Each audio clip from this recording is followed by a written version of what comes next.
Hola a todos, ¿cómo estamos? Espero que bien. Hoy empezamos el segundo vídeo de la sección que hemos denominado cuoracidades. Cosas curiosas, ¿no? De Quora, claro. Empezamos con la primera. ¿Debería España volver a recuperar su soberanía monetaria?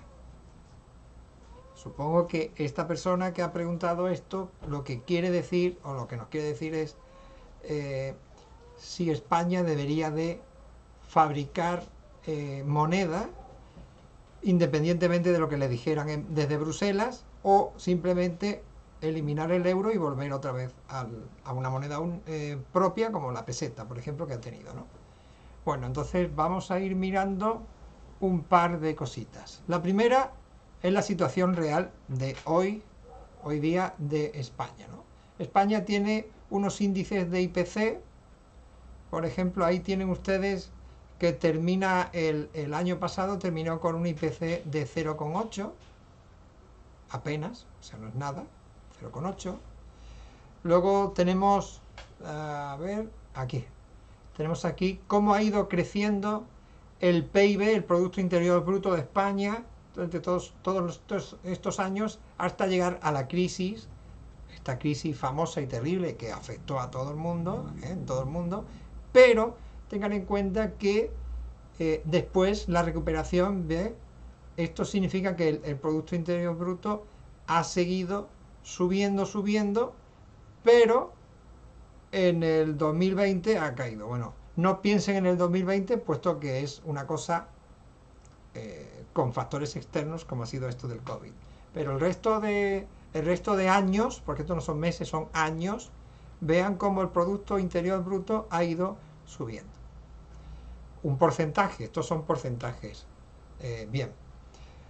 Por otro lado, España tiene unas reservas de oro bastante importantes, y ahora vamos a ver qué pasaría si el gobierno pudiera hacer lo que le diera la gana en materia de moneda. Pues ahí tendríamos el caso de Argentina. Ahí lo tienen. Tenemos, primero, el IPC, el índice de precio al consumo que teníamos allá, que había subido en un año 0,8. Bueno, aquí tiene 2,5, 4, un 5, un 5%. Eso es durante cada mes, eso es cada mes. El resultante del año entero es 36 según el INDEC, que eso sería una digamos, un órgano que le facilita al gobierno este tipo de controles, pero siempre hay que tener en cuenta que lo que dice, de lo que dice más, lo que dice más. Así que pónganle usted un 40, ustedes un 40, 45% mínimo, que ha subido todo en un año. Esto es porque uno de los factores de los que de lo que es tener causantes por tener libre albedrío a la hora de hacer billetes, vengan billetes. Bien. Aquí en este otro lado tienen ustedes el Producto Interior Bruto argentino sin el año 2020. Vean que subió un poquito, o sea, subió mucho, pero después subió muy poco, tuvo bajada, y esto supongo que corresponde a la crisis mundial, pero luego la subida que ha tenido no ha sido como la de España, por ejemplo. Vean, ¿por qué? Máquina de hacer billetes a lo loco. El gobierno, dice ahí en una noticia de Infojob, el gobierno importará billetes de $500, de 500 pesos, mientras la Casa de la Moneda, Argentina, aumenta la producción de los billetes de 1000 y de 200. Esto es el resultado. O sea, si no quiere España acabar como Argentina y los dos acabar como Venezuela, tienen que tener un control. aparte de otros factores, pero este es uno importante. Bien, ¿debería España volver a recuperar? No. La soberanía, no. Monetaria, menos. Bien. Siguiente pregunta que tenemos sería, ¿cómo los españoles perdieron el Peñón de Gibraltar? Bueno, en esta ocasión tenemos esto. Tenemos este cuadro que hemos formado, es fácil, ¿no? Bueno, el Gibraltar se pierde como uno de los resultados de la guerra de sucesión española que ocurre de 1701 a 1715. Ahí lo tienen ustedes puesto. ¿Qué ocurrió? Bueno, ocurrió que al fallecer el último Habsburgo, Carlos II de España, ahí lo tienen ustedes en cuánto tiempo estuvo reinando, ¿no? Desde el 1665 hasta el 1700, ahí es cuando fallece. En realidad, creo que fue en 1699. Dato. Bueno, el caso es que sin herederos, pues se formaron dos grandes bloques en Europa, vean aquí, incluso en España, una parte de España reconoció el testamento de Carlos II sobre Felipe d'Anjou, primer Borbón español, del que descienden todos los Borbones españoles, y se declaró rey como Felipe V de España, desde 1700 hasta 1700. Bueno, es que ahí las fechas que tiene es porque dejó el cargo de rey a su hijo, murió de viruelas a unos meses, y después él volvió a tener el cargo de rey. Por eso es que pone ahí 1700 a 1724 y del 24 al 46. Bueno, este fue el candidato que escogió toda esta parte de España con el apoyo de su abuelo, Luis XIV, rey de Francia, que tuvo que enfrentar a una coalición europea, la cual veía con malos ojos que esto se uniera en un futuro.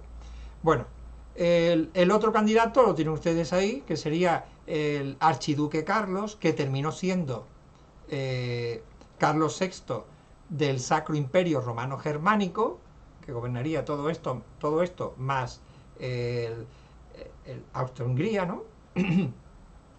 Y con el apoyo de Portugal, Gran Bretaña, Países Bajos, Hannover, Prusia, y de la parte española esta zona, que comprendería Aragón, Cataluña, la Comunidad Valenciana. Todo esto es lo que apoyó al candidato archiduque Carlos. Ahora bien, otro que tenemos aquí que señalar sería Saboya, que es un pequeño estado y del cual la defección fue sorpresa, puesto que la mujer que a veces se quedó reinando en España porque el rey tuvo que irse en algún momento, o sea, se quedó en lo que sería en el gobierno, ¿no? En la capital, mientras que él pues iba encabezando los ejércitos. Bueno, la mujer de él era María Luisa Gabriela de Saboya, de la familia misma del que había rebelado contra. Bueno, en estas cosas mandan una escuadra anglo-holandesa, podríamos decir, al sur de España. Ocurre la batalla de Málaga en agosto de 1704, sin resultados, puesto que hubo como una especie de empate. Y se dirigen, porque tenían la orden de conquistar un punto del sur de España. Bueno, el punto del sur de España que escogieron fue Gibraltar. Ahí tienen ustedes toda la flota, y Gibraltar, que es un peñón enorme, es una peña. Bueno, ahí tienen, que se separa a través de un istmo del resto de España. Capturada con ayuda de un regimiento de catalanes, en nombre del que iba a ser rey de España como Carlos III, que no llegó a serlo, pero en algún momento en esta guerra, durante esos años, pudo ocupar la capital y se le nombró, pero luego no cuenta, porque justamente el hijo de Felipe V, va a ser Carlos III de España, y no va a ser este, sino el hijo de él. Bueno, el tema es este. Los ingleses ocuparon Gibraltar en nombre de un rey que iba a ser español, un rey de España, digamos. ¿Ven la diferencia? ¿O van a ver la diferencia ahora? Fue cedida a Gran Bretaña por el Tratado de Utrecht de 1713, con lo que sería confirmar un acto de piratería en el siglo XVIII. Uno de tantos como el de las Islas Malvinas, por ejemplo. Bien, ahora vamos a ver el caso de Ceuta y de Melilla. Bien, aquí tenemos. Ceuta y Melilla fueron dos ciudades conquistadas. Ceuta por los portugueses, en concreto por el rey Juan I de Portugal, con varios hijos, porque tenían pensado expandirse por África, y eso fue en 1415. Además, un poco antes, en 1497, justo cuando Melilla está deshabitada y hay disputas entre un reino llamado Fez y otro llamado Tremecén, ahí un señor llamado Pedro de Estopiñán ocupa la ciudad en nombre de España. La otra se había ocupado, que lo que sería Ceuta, se había ocupado en nombre de Portugal. ¿A quién? Al reino de Fez. Miren ustedes lo que sería, ahí tienen, ¿no? Marruecos actual, pero si ustedes le giran, verán que este es el estrecho y que el reino de Fez es esto. ¿Ven? Al reino de Fez pertenecía a estas dos ciudades, Ceuta y Melilla. Ahora bien, ¿qué era Marruecos en aquella época? Esto. ¿Ven? Esto que hay al sur es el reino normal, porque Rabat está por esa zona, que es la capital. Entonces ahí ven que no se le conquistó a Marruecos ninguna de las dos ciudades. Bueno, cuando en 1640 los portugueses obtuvieron la independencia de España, porque España y Portugal se unieron en la persona de Felipe II y se separaron de la persona de Felipe IV, que era el padre de este antiguo Carlos II que hemos visto antes. Resultó que Ceuta en 1640 eligió quedarse en España, pertenecer a España y no a Portugal. Por lo tanto, desde 1640, o mejor dicho, desde que Portugal perteneció al rey de España, Felipe II, que gobernó como Felipe I de Portugal también, pues Ceuta ha sido española. Nunca ha sido marroquí. Esa es la diferencia y esa es la respuesta a por qué España cree que es justo reclamar la soberanía de Gibraltar, porque fue española, y no devolver la de Ceuta o de Melilla a Marruecos, porque nunca fue marroquí. Por eso, esa es la diferencia. Bien, ahora vamos a pasar a la tercera pregunta. Creo que me puede dar tiempo. ¿Puede recomendarme un buen novelista de fantasía? Bueno, pues sí, claro que sí, obviamente. A ver, aquí tenemos varias opciones. El que más me gusta a mí como autor de fantasía, Isaac Asimov, que es un ruso que emigró a Estados Unidos, ahí lo tiene, ¿no?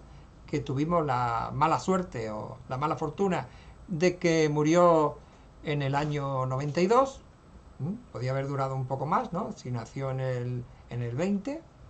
Bueno, entonces, tienen ustedes toda una serie de libros de ciencia ficción. Ahí los tienen, que son bastante buenos. Sobre la serie va sobre fundación. Todos ahí. Y además Hay otros libros, como por ejemplo, dedicados a los robots, de los cuales han sacado la película que ven ahí de Will Smith, Yo Robot, o El hombre bicentenario, que también es, el guión está basado en un libro de este mismo autor. Por otro lado, tienen ustedes Los mercaderes del espacio. Ahí tienen, Los mercaderes del espacio. Este es un libro que yo me leí cuando tenía 15 años, que nos dijo una profesora de filosofía que estaba muy bien y nos lo recomendó. Bueno, Mercaderes del espacio. Luego, los dos autores que los tienen ustedes aquí, este hombre pues murió, falleció muy pronto, muy temprano, no llegó a nada, o sea, 30 años o poco así. Y el otro, o sea, los dos escribieron este libro, ¿no? Y estos dos hombres, los tienen ustedes ahí, uno se llama Paul, de apellido, y el otro se llama Cornbull. Bien, si ustedes buscan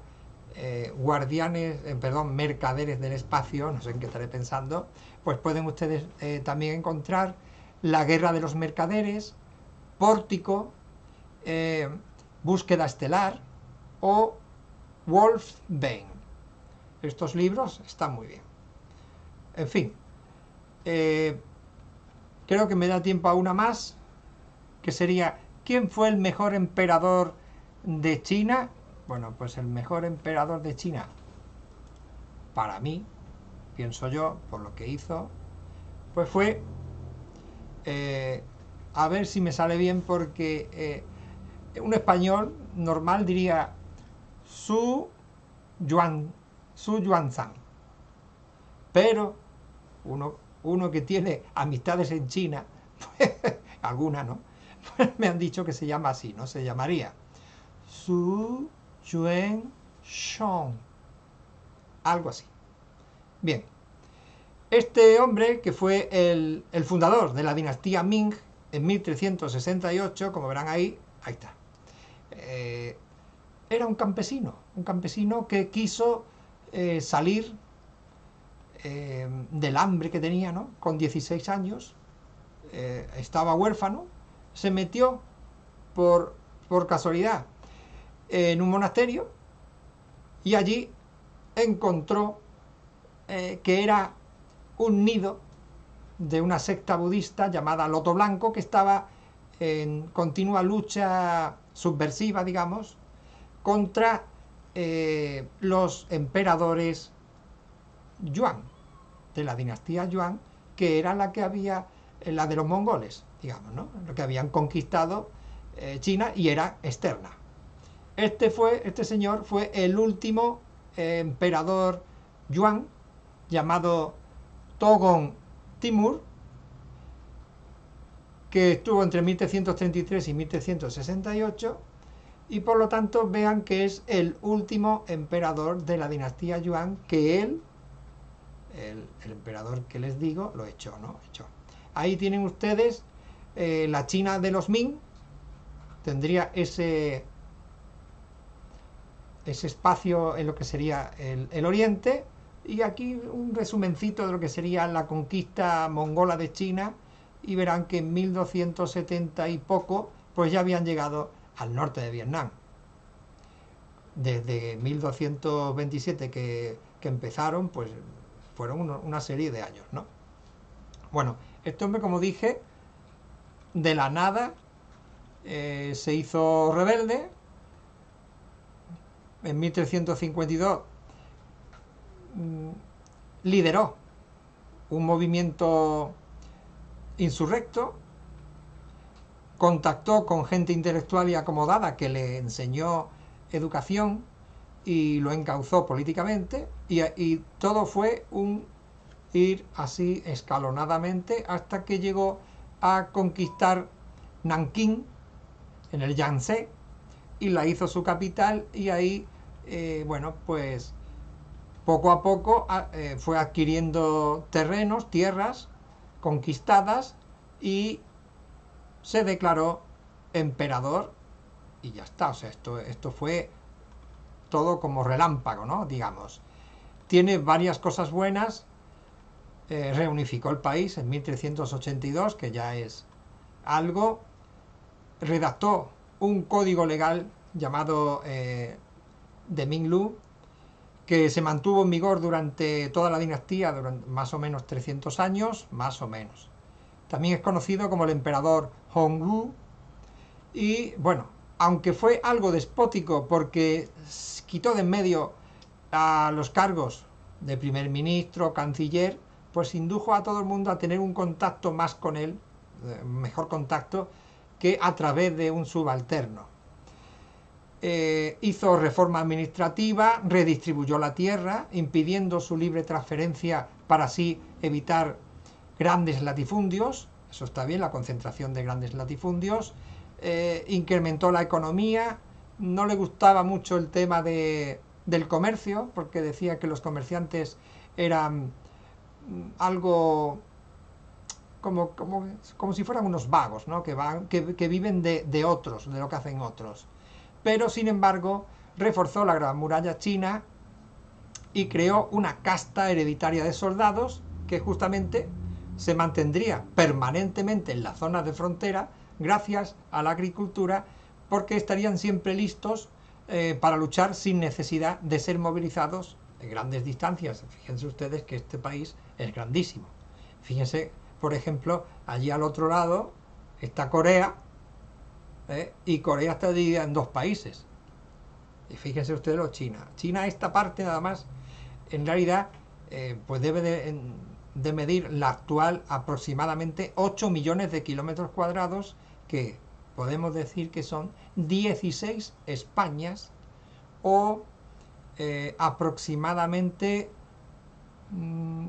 3,5 Argentinas. ¿Qué les parece? Bastante grande. Bueno, pues creo que aquí hemos terminado el vídeo de hoy. Espero que les haya gustado y que hayan aprendido algo, o quizá se hayan asombrado de alguna cosa nueva. En fin, si les ha gustado el vídeo, denle a like.